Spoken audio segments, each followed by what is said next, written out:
Welcome to Aviation Deep Dive. Many of you may be familiar with the Arado Ar 196, a floatplane in service with the German Luftwaffe and Kriegsmarine during the Second World War.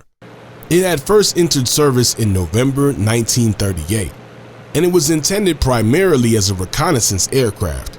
In the war, however, the Ar 196 would surprisingly commonly find itself thrust into combat situations that, put simply, it had not been designed for. And one such situation is exactly what we'll be looking into today. August 15th, 1940, the height of the Battle of Britain. With both the RAF and the Luftwaffe fighting desperately to achieve air superiority over the Channel, it had been a rough day for the Luftwaffe. No less than 75 of their aircraft had failed to return to base. Naturally, due to the location of the fighting, many of these aircraft would have been lost over the Channel and would be waiting in the water.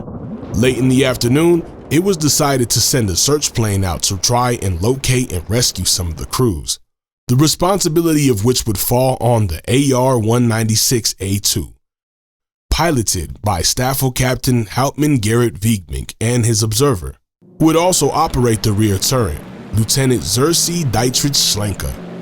The two men took off from their coastal base in western France and made their way out to the open water. Flug nach Nordwest in Richtung England.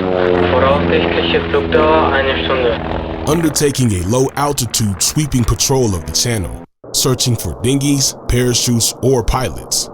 Unfortunately for the German floatplane, its patrol had not gone unnoticed by the famous radar array operated by the British. Detected by a radar station at the coastal town of Deal, the message was quickly relayed to nearby number 266 Squadron that a German aircraft, mistakenly identified as a Heinkel HE-155 seaplane, had been spotted 12 miles off the coast of Deal. 266 Squadron immediately scrambled 6 Spitfires from the airfield at Manston, which climbed to an altitude of 3,000 feet and headed towards the area in a wedge formation. In only 5 minutes, the British fighters had spotted the Arado and headed straight for it. Wiegmink, at the hands of the Arado, waited until the Spitfires were just a third of a mile away before turning steeply into the Spitfire and firing a long burst. The stricken Spitfire broke out of formation with a badly damaged engine and leaking coolant and began to limp towards the English coast. The 5 remaining Spitfires formed up again and began attacking the Arado from behind. Wiegmink flew as low as possible to allow his gunner, Schlenker, to get good firing opportunities at the trailing Spitfires. Schlenker calmly returned fire with his single 7.92mm machine gun and called out the position of the British fires to Wiegmink, who used that information to conduct evasive maneuvers. Dreh ab, erste Stellung zu schießen. Bestätigt, Drache 1. Schnappen wir sie uns, Jungs. Da zieht einer nicht hinter uns ein. Bleibt nicht am Wasser, damit die nicht unter uns kommen. Scheiße, ich habe einen Treffer am Motor. Da ist einer sehr dicht hinter uns. Gib vom Gas runter.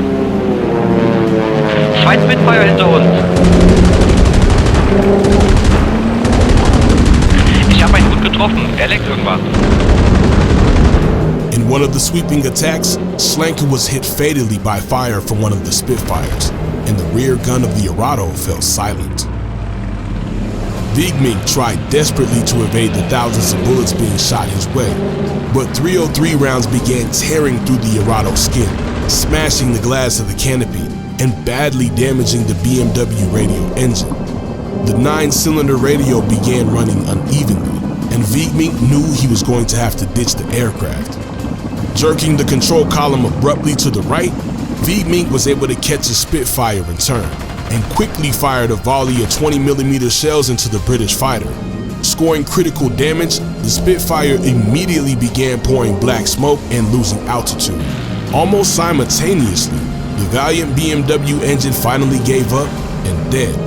The Arado, now without any power and critically damaged, attempted to make an emergency landing in the waters below. Wiegmink managed to get one float onto the water before the aircraft cartwheeled into a violent crash and began sinking rapidly. Wiegmink, almost unconscious, and wounded several times in the engagement, was able to pull back the canopy and swim up to the surface before being rescued by a German patrol vessel 20 minutes later. Sergeant Frederick Hawley, the pilot of the Spitfire down by the Arado, was killed during the crash, though the Spitfire had been damaged during the first pass, was able to just about make it back to the British coast and land in the field. This engagement was perhaps one of the first serious interactions the RAF had with the Arado, and it was the one that taught them it was not a target to be taken lightly. Packing unusual firepower for an aircraft whilst also boasting good maneuverability, the aircraft was a competent flyer, especially in the hands of a skilled pilot like Wiegmink. Wiegmink did survive the war and went on to give more information on this now legendary encounter, which can be read about online. Thank you so much for watching this video of Aviation Deep Dive. Consider liking and subscribing for more weekly content, and please also consider supporting us on Patreon. See you in the skies.